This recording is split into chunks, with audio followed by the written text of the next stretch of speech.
നമ്മുടെ ഈ മലയാള സിനിമയിൽ പുലിമുരുകൻ എന്ന് പറഞ്ഞ സിനിമ ഉണ്ടാക്കിയ ഇമ്പാക്റ്റ് വളരെ വലുതായിരുന്നു.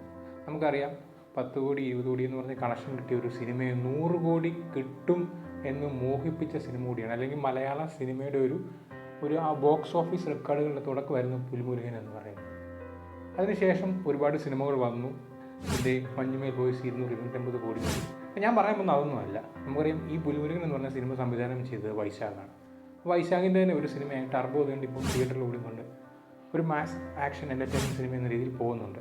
അപ്പോൾ അതിൻ്റെ ഒരു ഇൻ്റർവ്യൂവിൽ അദ്ദേഹം പറയുകയുണ്ടായി, മോൺസ്റ്റർ എന്ന് പറഞ്ഞ സിനിമ ശരിക്കും OTT റിലീസിന് വെച്ചാണ്, അപ്രത്യക്ഷമായിട്ടാണ് തിയേറ്റർ റിലീസ് വന്നത്. അപ്പോൾ അതിലെ എല്ലാ പരാജയവും ഞാൻ ഏറ്റെടുക്കുന്നു.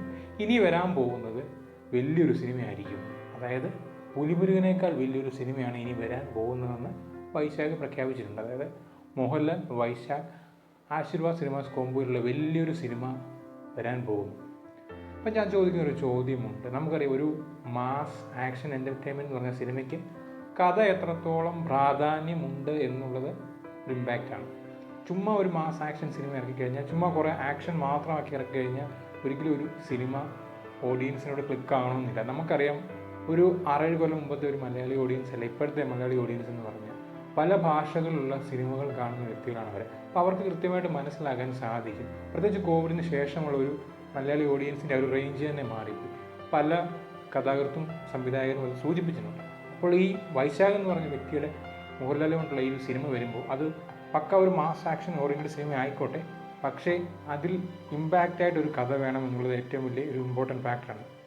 നമുക്കറിയാം വൈശാഖും ഉദയകൃഷ്ണ കോമ്പോയുള്ള സിനിമകളെല്ലാം മിക്കതും ഫെയിലറുമായിരുന്നു. ഇനി ഈ വരാൻ പോകുന്ന സിനിമയുടെ കഥാകൃത്ത് ആരായിരിക്കും എന്നുള്ളതാണ് ഏറ്റവും വലിയ ചോദ്യം.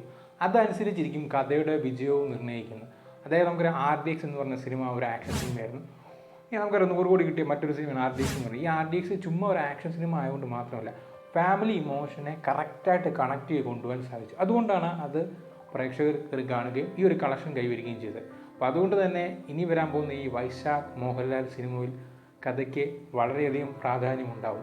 എനിക്ക് തോന്നുന്നു ചിലപ്പോൾ ഒരുപക്ഷെ ഏതെങ്കിലും ഒരു ന്യൂ കമർ അല്ലെങ്കിൽ ഈ ഒരു സർക്കിളിൽ നിന്ന് മാറി, അതായത് ഉദയകൃഷ്ണ, മിഥുൻ മാനുവൽ തോമസ് ചിലപ്പോൾ ആകാം, അല്ലെങ്കിൽ വേറെങ്കിലും ഒരു വ്യക്തി ആയിരിക്കാനുള്ള സാധ്യതയാണ് കൂടുതലും കാണുന്നത്. അപ്പം എന്തായാലും ഒരു വലിയൊരു മാസ് ആക്ഷൻ സിനിമ വരട്ടെ. ലാലേട്ടനും വൈശാഖും ചേരുമ്പോൾ ആ ഒരു കോംബോ ഭയങ്കര ഗംഭീരമാണ്. വലിയൊരു ആക്ഷൻ സിനിമ വരട്ടെ, പക്ഷേ നല്ലൊരു കഥയും കൂടി ഇഴുകിച്ചേർന്ന ഒരു ഗംഭീര ആക്ഷൻ സിനിമ ആകട്ടെ എന്ന് വിശ്വസിക്കുന്നു.